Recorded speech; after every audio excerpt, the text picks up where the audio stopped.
Ya pueden ver mi presentación, ¿verdad? Sí, doctora. Perfecto, muchas gracias. Entonces, la intención en el día de hoy es hablar un poco de los estudios observacionales y de los datos del mundo real y cómo utilizamos estos datos para la generación de evidencia del mundo real. ¿Cuáles son las clases de estudios observacionales y algunas metodologías que utilizamos para generación de esta evidencia?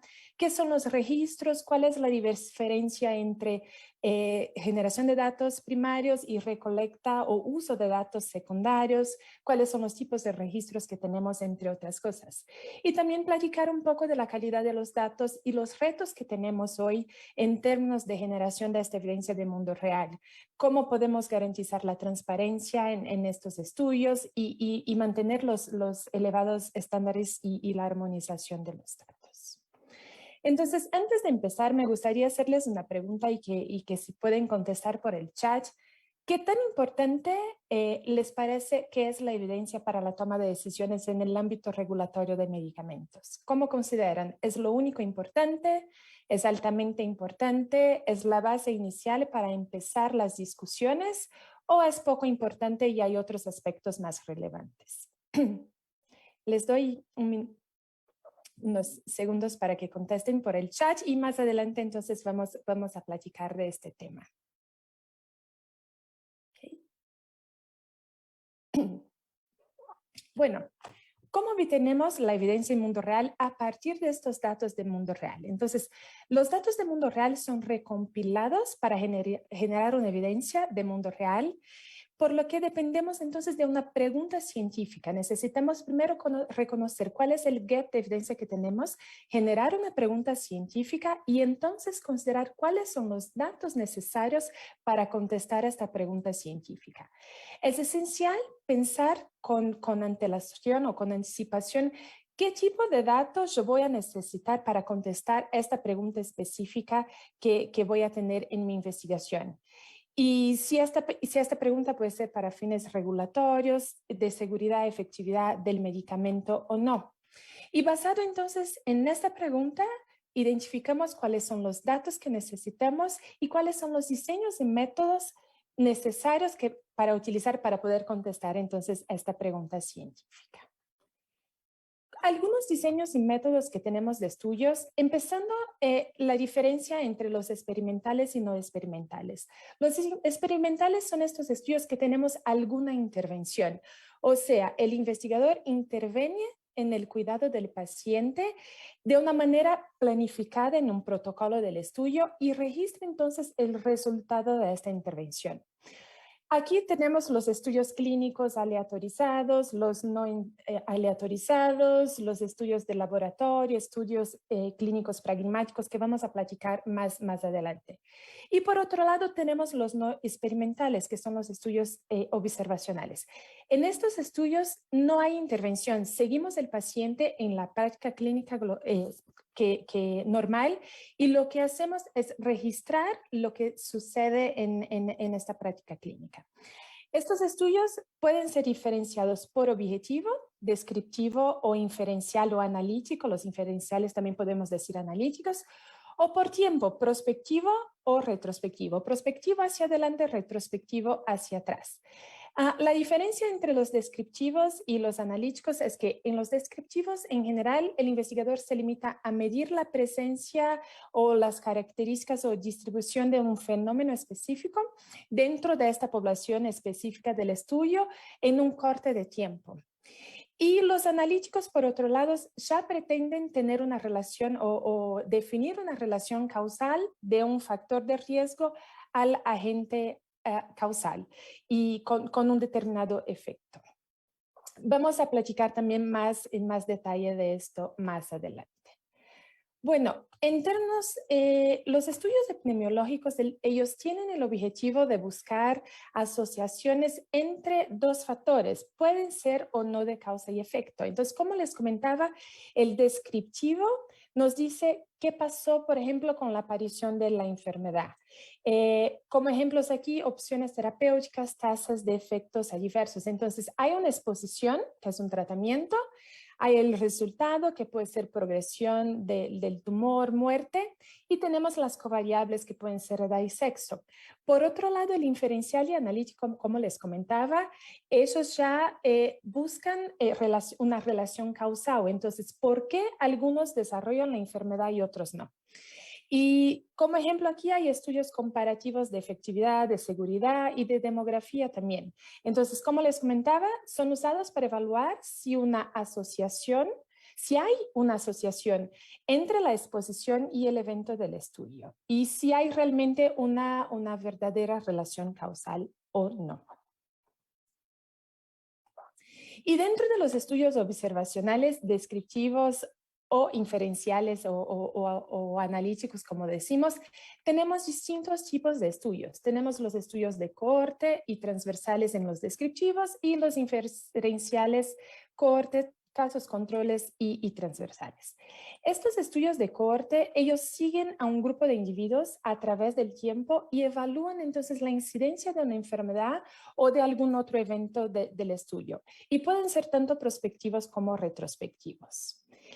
Vamos a hablar también en más detalle de cada uno de estos tipos más adelante. Aquí me gustaría traer una otra terminología que son los datos de uso secundario. Como les comentaba al inicio, tenemos dos tipos de recolectas de datos. La recolecta primaria de datos, que es la primera vez que estás recolectando estos datos para generar una evidencia. Y en general se hace basado en algún protocolo específico. Por ejemplo, decimos los estudios observacionales de primary data collection, de primera colecta primaria de datos. Estás colectando la información específica en la práctica clínica, no hay intervención aquí, pero es la primera vez que estás recolectando esta información con un objetivo específico de un estudio. Ya el uso secundario de datos son datos que ya fueron previamente recolectados o en un estudio clínico de datos primarios o en la práctica clínica normal, y lo que se puede hacer basado en estos datos ya recolectados es una generación de evidencia, entonces generar un estudio clínico de uso secundario de datos con base en estos datos ya recolectados.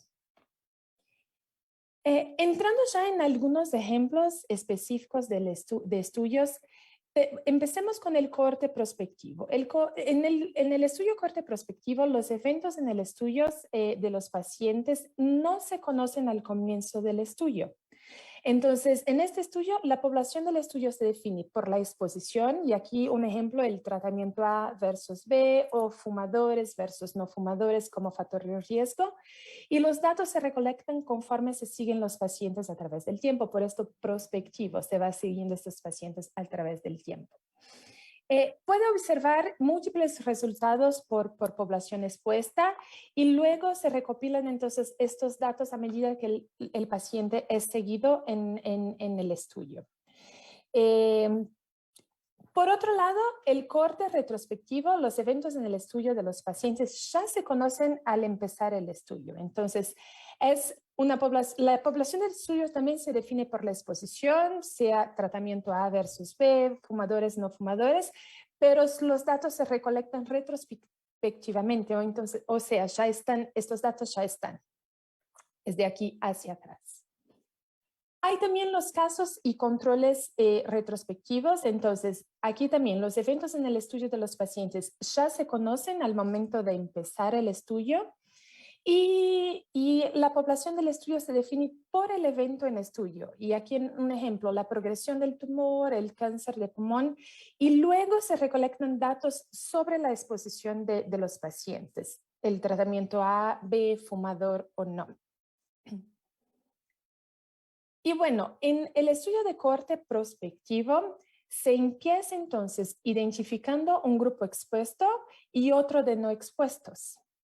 Después de eso se determina la tasa de desarrollo del evento del estudio, y finalmente se compara la tasa de incidencia del evento entre los expuestos y no expuestos. Entonces, la medida de asociación aquí es el riesgo relativo, el riesgo atribuible, el cociente de riesgos instantáneos con su intervalo de confianza ajustado por confusores.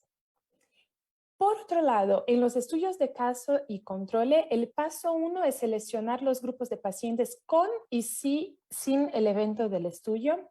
Entonces, se determina la historia de la exposición y finalmente se compara la oportunidad del evento en los casos entre los expuestos y los no expuestos versus la oportunidad del evento en los controles entre los expuestos y los no expuestos.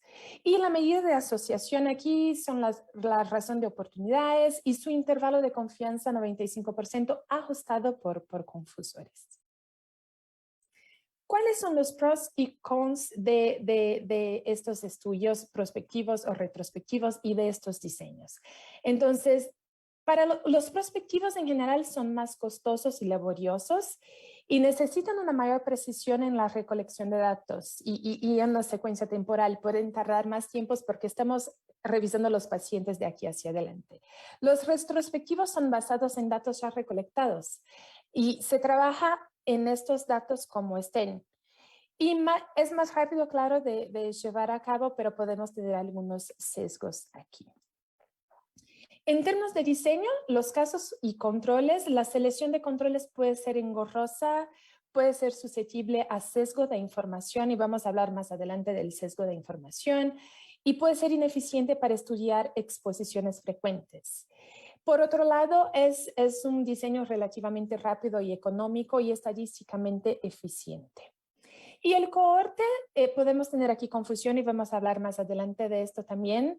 La generación de hipótesis al estudiar múltiples exposiciones y eventos relativamente eficiente para estudiar estas exposiciones infrecuentes. ¿Okay? ¿Cuáles son las nuevas formas que tenemos para generar evidencia? Entonces, además, hoy lo que hacemos es considerar complementarios los estudios clínicos aleatorizados, randomizados, controlados con los estudios observacionales o estudios de mundo real, porque es información que se complementa y puede generar una evidencia más robusta. Entonces, tenemos los estudios observacionales con los datos de mundo real, como ya les comenté, de algunos ejemplos. Tenemos los ensayos aleatorizados pragmáticos o de diseños híbridos, los ensayos clínicos con diseños adaptativos y los estudios de un brazo o no aleatorizados con control externo. Entonces, los estudios observacionales, como ya les comenté, la investigación es basada en estos datos del mundo real. Entonces, por ejemplo, para generar hipótesis que se probarán en los estudios clínicos aleatorizados o se utilizarán como evidencia de apoyo en la toma de decisiones regulatorias. Los diseños pragmáticos, por su vez, o híbridos, hay una recolección de datos de mundo real en la práctica clínica habitual, mientras se mantiene también la fuerza y la efectividad de los estudios clínicos aleatorizados y controlados.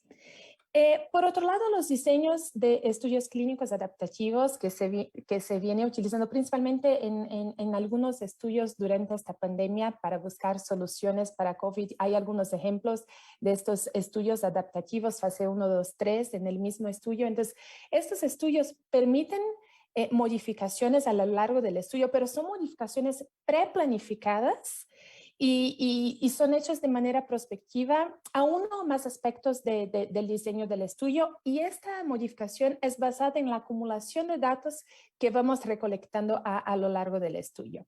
Aquí algunos ejemplos pueden ser la reevaluación provisional del tamaño de muestra del estudio para garantizar que tengamos la potencia suficiente y la robustez de la evidencia.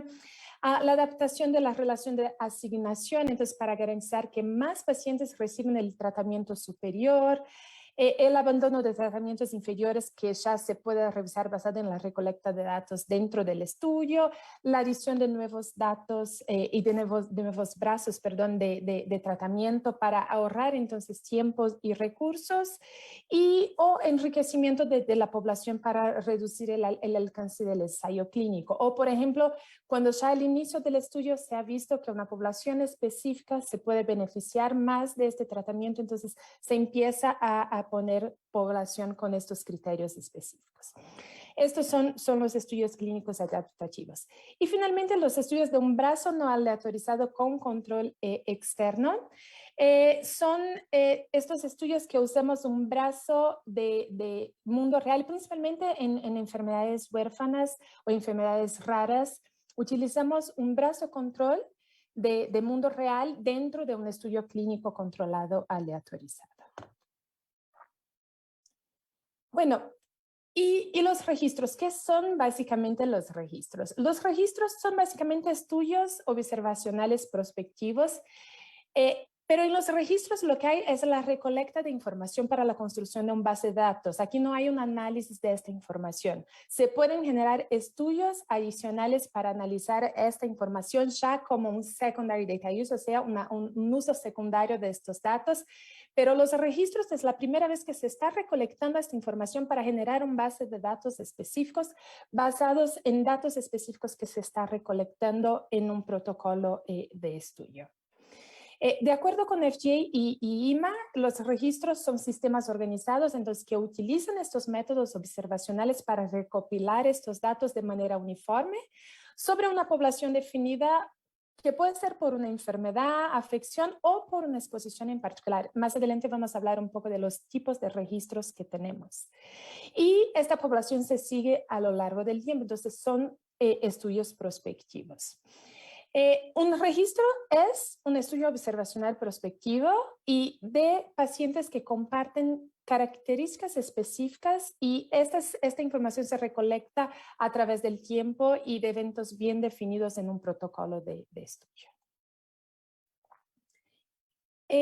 ¿Cuáles son los objetivos de estos registros? Es evaluar resultados específicos de una población con propósitos científicos y puede ser identificación, contacto, información demográfica, información clínica, resultados médicos, prescripciones, entre otras cosas. Entonces, muchas veces estos registros requieren de muchas fuentes para incluir todos los pacientes y se genera entonces un base de datos con esta información.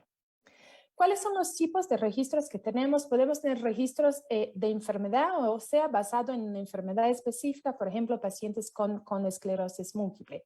Puede ser registro de producto basado en un tratamiento, un producto específico. Puede ser registro de un procedimiento, una mamografía, una cirugía de bypass, entre otros. Y puede ser registros de evento también, de exposición, el riesgo de cáncer por trabajar con asbesto, por ejemplo, entre otras cosas. Entrando un poco en los sesgos de los estudios observacionales, pero antes definir la diferencia entre sesgo y azar. El azar es un error aleatorio, entonces disminuye con el incrementar la muestra de un estudio. El sesgo es un error sistemático, o sea, el tamaño de la muestra no va a tener ningún efecto en esto. Y aquí tenemos lo que consideramos validez interna y externa. La validez interna, los resultados son precisos, son insesgados para los pacientes en el estudio. Y la validez externa es cuando podemos generalizar, consideramos que estos estudios son generalizables para los otros pacientes. Entonces, la población estudiada es representativa de la población general con esta enfermedad o con este tratamiento específico. ¿Cuáles son las clases de sesgos que tenemos? Podemos tener sesgos de selección. Entonces, podemos tener una distorsión sistemática en la representatividad de una muestra específica de pacientes en un estudio. Podemos tener resultados de la selección y retención de la población del estudio, o sea, una pérdida de esta población durante el seguimiento. Y podemos tener, por ejemplo, diferentes tasas de participación en el estudio según la origen cultural, la edad, el nivel socioeconómico de los pacientes. Los sesgos de selección se pueden minimizar maximizando entonces las tasas de participación en los estudios. Puede verificar si la demografía u otras características de la población del estudio es comparable con la población objetivo más grande, entonces sí es generalizable.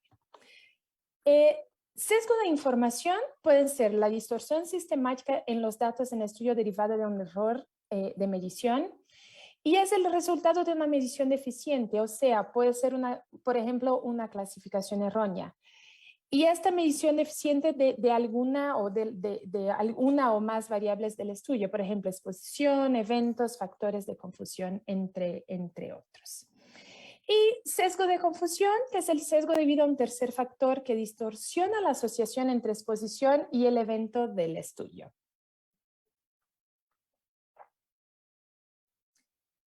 En términos de confusión, para que una variable se considere un factor de confusión, tiene que cumplir con 3 condiciones. La primera sería ser un factor de riesgo de la enfermedad, o sea, estar asociado con la enfermedad tanto en el grupo expuestos como en el de no expuestos, aunque no es necesario tener una relación causal. La segunda sería estar asociado a la variable del estudio de exposición. Y la tercera sería que no debe ser un paso intermedio en la cadena causal, o sea, en la asociación entre este factor de estudio y la enfermedad. ¿Cuáles son las estrategias que existen para controlar esta confusión? La primera sería la restricción, o sea, restringir la admisión al estudio a grupos de personas que tienen los mismos niveles de factores de confusión.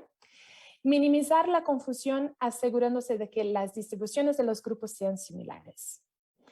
Otra manera sería el pareamiento. El pareamiento sería cuando puedes emparejar participantes en los grupos de comparación. Entonces, los grupos de comparación se hacen similares de manera artificial con respecto a los factores de coincidencia para que no puedan confundir la relación. Y el método sería puntuaciones de propensión, o sea, puntuación de riesgo de enfermedad. Y finalmente con técnicas analíticas como estratificación, análisis de regresión múltiple, ponderación. ¿Cuáles son las limitaciones de estas distintas estrategias? En términos de restricción, puede reducir el número de individuos elegibles. Puede causar alguna confusión residual si la restricción no es suficientemente estrecha. No se puede evaluar aquí el efecto de los factores sobre los que se restringió y limita también la generalización. Estas serían las limitaciones de la restricción. Por otro lado, las limitaciones del pareamiento es que potencialmente lento y costoso, limita también el tamaño de muestra, no se puede evaluar el efecto de los factores usados para el pareamiento. Y finalmente, las técnicas analíticas en términos de limitaciones, supuestos de los métodos, algunos no se pueden testear. Entonces, estas serían las limitaciones que tenemos en estas estrategias para controlar la confusión. En términos de calidad de los datos, en términos de de los retos que tenemos, en calidad no hay un acuerdo y en estándares en calidad de datos. Tenemos 3 dimensiones muy importantes, que es la precisión, la completitud y la trazabilidad. Vamos a platicar más adelante, pero no hay todavía estándares específicos. La privacidad, o sea, la de-identificación o anonimización de estos datos, que es la alteración de los identificadores de una manera que no sea posible reidentificar los pacientes, o la pseudo-anonimización de los datos, que es la identificación codificada con clave y la clave se guarda y se puede reidentificar el paciente. Y finalmente, la estructura de los archivos electrónicos de salud. Tenemos datos estructurados versus no estructurados que les voy a decir más adelante.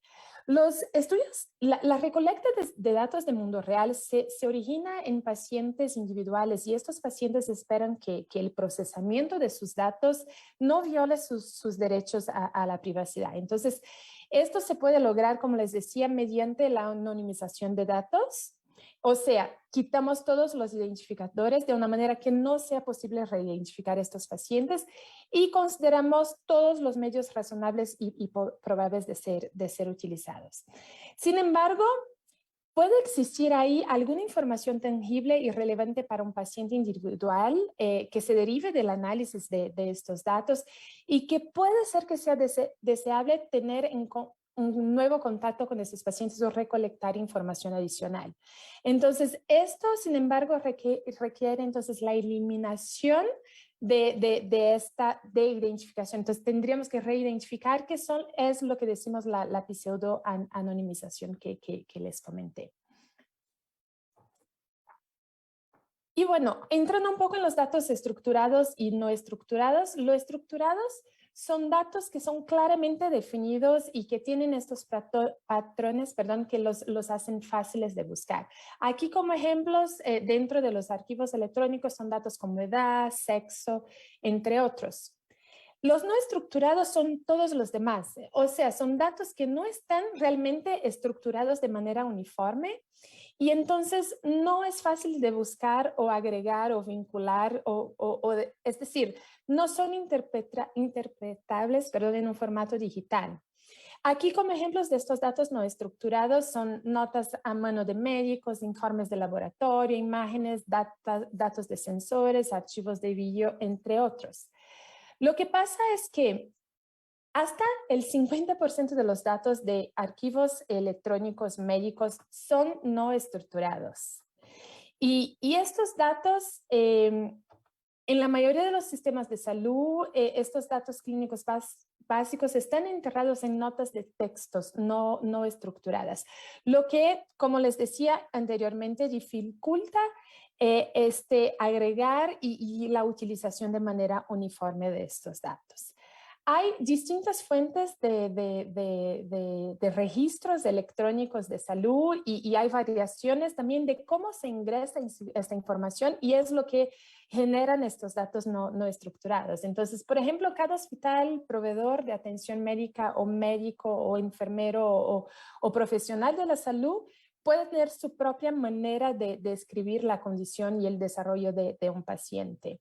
Hay también especificidades regionales en algunos sistemas de salud, idiomas, dialectos, y hay también algunos hospitales o institutos que utilizan múltiples sistemas electrónicos de registros de datos de salud. Incluso si los datos están estructurados, muchas veces no están necesariamente estandarizados, o sea, no tienen un formato común.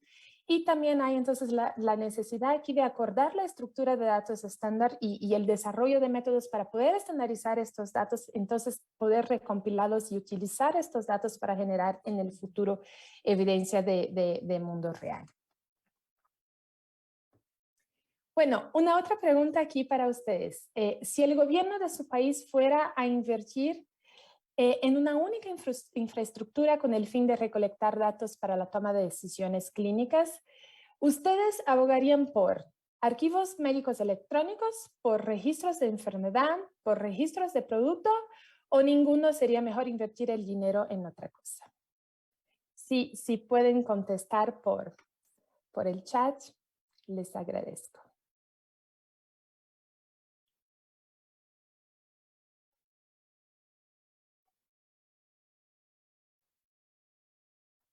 Bueno, entrando un poco en los datos del mundo real y la parte de relevancia, calidad y fiabilidad de estos datos y que puede generar, que puede hacer que los datos sean realmente adecuados para la utilización con el objetivo específico de esta generación de evidencia en mundo real.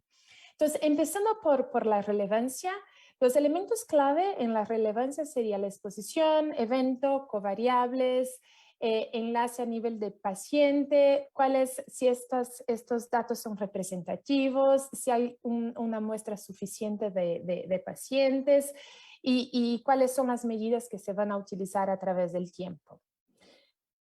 Además de esto, la calidad y fiabilidad, o sea, si son precisos, si son válidos, si son plausibles, si son consistentes, si son completos, cuál es la procedencia de estos datos, si hay transparencia en el procesamiento de estos datos, quién lo hizo, cuándo se hizo modificaciones, si son realmente estandarizados y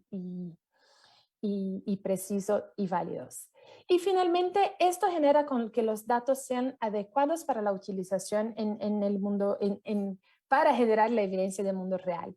Entonces, el dato, en este caso, en el contexto clínico que tenemos, la pregunta del estudio y el contexto regulatorio que tenemos, entonces este conjunto de datos del mundo real es considerado de suficiente calidad, de suficiente relevancia y es sólido y representativo de la muestra para poder generar esta evidencia en mundo real.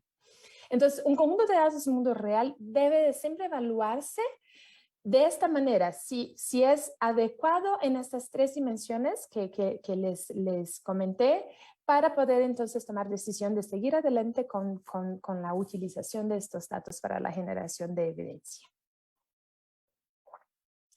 ¿Qué es una evidencia adecuada? ¿Cuáles son las consideraciones que necesitamos tener para generar una evidencia adecuada? Primero, El contexto regulatorio, entonces, nuevas indicaciones, revisión de etiquetado, por ejemplo, de seguridad, perfil riesgo-beneficio, cuál es el contexto clínico, entonces, cuáles son las preguntas científicas que tengo entre prevalencia de enfermedad, relevancia de la evidencia y a priori el efecto del tratamiento esperado. Y con esto, las consideraciones que necesitamos tener al respecto de los datos que les acabo de comentar. ¿Son datos adecuados? ¿Son relevantes? ¿Son representativos? ¿Son realmente completos? ¿Tienen la calidad que necesitamos para generar esta evidencia?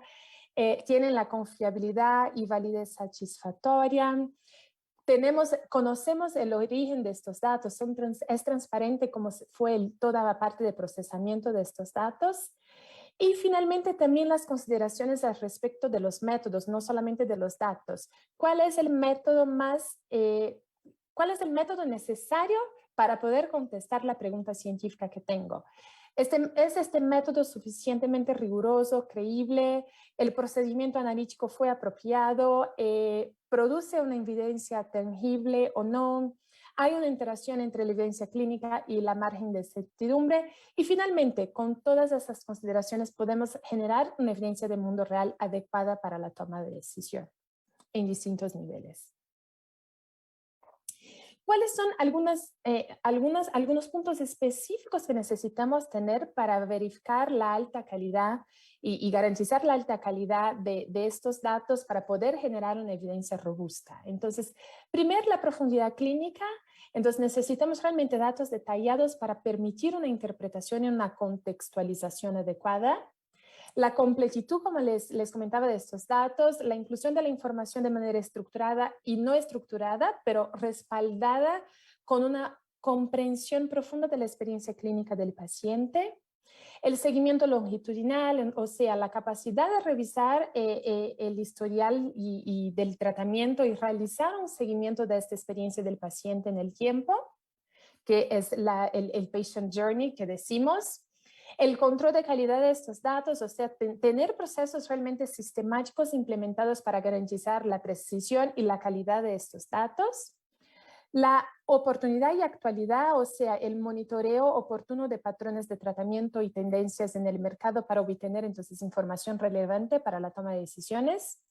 ¿Cuál es la escalabilidad de estos datos? Entonces, procesarlos de manera eficiente, procesar esta información de manera eficiente con modelos de datos que evolucionen con el estándar y de atención de salud. La generalización de estos datos, o sea, es representativo de estos cohortes, son representativos de la población en general de pacientes. Y la procedencia completa, o sea, tener realmente una trazabilidad robusta a lo largo de la cadena de evidencia desde la recolecta de estos datos hasta su utilización. Y finalmente, importante tener en cuenta aquí sería cómo podemos aumentar la calidad de real world evidence, que es un tema bastante importante si queremos generar una evidencia robusta. Uno sería el procesamiento de datos bastante riguroso, documentado y que esta documentación sea realmente de end-to-end, desde la recolecta de los datos hasta la generación de la evidencia. Que tengamos la lista de verificación para la calidad de estos datos, que tengamos validación de estos estudios, o sea, comparación con datos existentes. Además de esto, ¿cómo aumentamos la transparencia de su estudio? Porque no es solamente aumentar la calidad, pero también aumentar la transparencia de cómo se está generando estos datos y para poder utilizar en la generación de esta evidencia. Entonces, documentar el proceso de manera clara y transparente, todo el proceso de recolecta de estos datos. Por ejemplo, tener análisis preespecificados, cómo se recopiló esta información, cómo fue la transformación o el transporte de estos datos para permitir la replicación del estudio. Y finalmente, la certificación previa de una base de datos lista para la investigación. ¿Y cómo podemos entonces mejorar y avanzar hacia mayores estándares y una mejor armonización e interoperabilidad de estos datos? Entonces, tener código abierto, publicación de elementos mínimos de datos y en un esfuerzo por aumentar entonces la armonización de estos datos entre los registros electrónicos de enfermedad. Y aquí es un ejemplo que hay en colaboración entre ASCO y Cancer Inc., que es de Metric Corporation, a donde se está recolectando información de pacientes con cáncer, con distintos tumores. Y finalmente, para cerrar, les quería dejar una última pregunta. Si para tomar decisiones con fines regulatorios, ustedes cuentan con evidencia de la práctica clínica que tienen limitaciones, ustedes no tienen en cuenta esta evidencia, es preferible basar la decisión en ideas preconcebidas, o sí tienen en cuenta esta evidencia, pero porque es preferible evidencia imperfecta que la falta de evidencia. Y bueno, esto sería todo de mi parte.